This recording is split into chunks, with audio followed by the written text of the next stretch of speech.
Greetings, loved ones. Today we're going to talk about the effects of chronic stress. Help us get these messages out. Please subscribe to our channel, follow us on Facebook, Instagram, and Twitter. Hit the like button, hit the notification bell, and please share these messages with others. You could save a life. We hear people say, I feel stressed, so often these days that many of us just brush it off.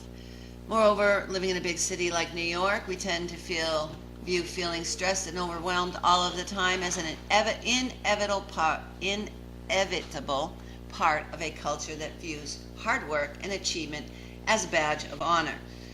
It is true that not all stress is bad. It can help motivate us when we need a push, and it can help us to become more resilient during tough times.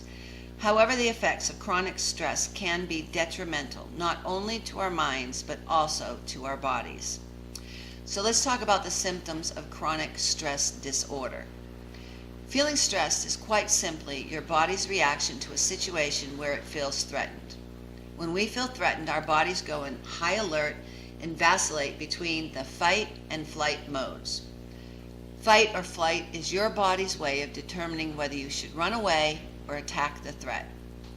Chronically being in fight or flight mode can lead to symptoms that vary depending on the person.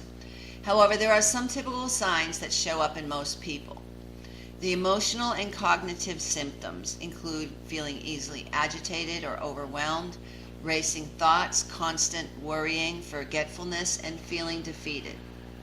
Physical symptoms can include insomnia or sleep issues, headaches, chronic fatigue, stomach problems, hypervigilance, loss of sex drive, and chronic colds and viruses.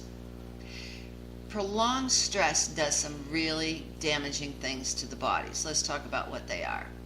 When your body is constantly feeling as if it needs to be on the attack, it never has the ability to get into the parasympathetic mode, which is when we feel calm and at ease. It is only in this mode that the body is able to heal and repair itself. Research shows that the effects of chronic stress weaken the immune system, and this leaves us more susceptible to catching the cold from someone sneezing in the subway. It can even leave us more vulnerable to catch more serious illnesses down the road. Additionally, when our bodies are under prolonged stress, we are more likely to hold on to unnecessary weight. When stressed, the body releases a hormone called cortisol. Over the long term, this hormone can shut off the body's way of determining when it is hungry or full, and this can leave you more susceptible not only to overeat, but also indulge in unhealthy foods as a quick fix to feel better. Another way we can see how chronic stress affects the body is through the symptom of feeling fatigued. Feeling chronically fatigued, even when you sleep through the night, could be a warning sign that your body needs a break from constantly being in fight or flight mode. This is known as adrenal fatigue and is a condition that is almost always caused by chronic stress. When your body is running on its adrenaline all day long to help you get through the everyday stressors in your daily life, it has no more fuel left to energize you to get up or fall asleep at night, in the morning, or help you fall asleep at night. This imbalance in the body is why many people with chronic stress can feel wired at night and crash during the day. So here are some tips that we're going to give you to help alleviate chronic stress and overwhelm. Even though it might seem difficult to counteract and manage chronic stress and anxiety, there are many simple ways to help your body get back to rest and repair mode so that it can heal and feel better. So you want to take mindful moments. Taking a mindful moment simply means taking a few minutes a day to focus on the present moment. This could mean meditating, taking a walk outside, or doing some deep breathing. You could sit in the garden and just rest. Taking even a few minutes a day to stop and focus on your body or your outside surroundings can do wonders for your nervous system.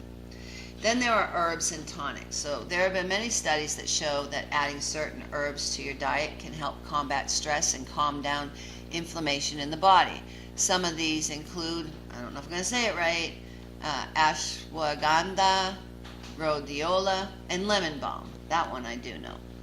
So the other thing you can do is you can try less strenuous exercise. While intense cardio sessions might seem like a great way to blow off some steam, Sometimes when your body is in constant fight or flight mode, it can exacerbate the situation.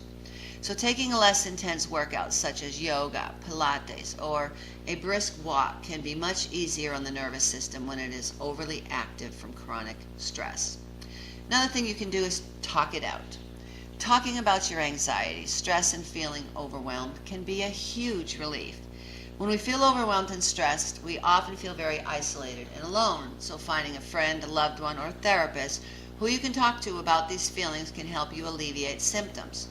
Learning how chronic stress affects your bodies can be scary, especially if you have been dealing with it for a prolonged period of time.